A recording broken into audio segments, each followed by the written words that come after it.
అయితే ఇక్కడ ఒక ధార్మిక బాధ్యత ఉంది. పండితులకి ధార్మిక బాధ్యత ఉండాలి. నేను పండితుడిని మాత్రం కాను, పండితుల అనుగ్రహం వల్ల వచ్చినటువంటి సంస్కారంతో మాట్లాడుతున్నాను.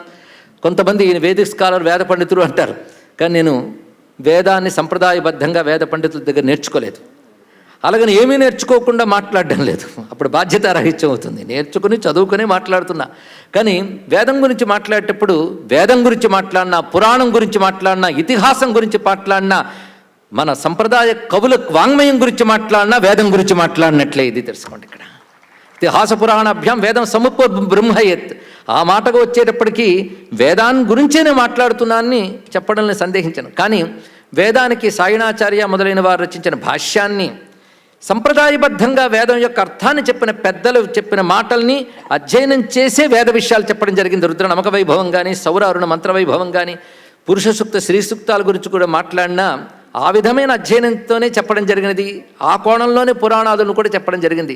ఎందుకంటే సనాతన ధర్మం వేదంలో ఒకటి, పురాణంలో ఒకటి, ఇతిహాసంలో ఒకటి చెప్పదు, అంతా ఒకటే చెప్తుంది.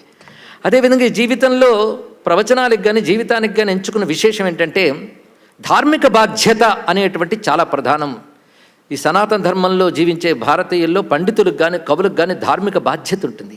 ఇది పాండిత్య ప్రకటన, ప్రదర్శన ఇవి కాదు, ధార్మిక బాధ్యత.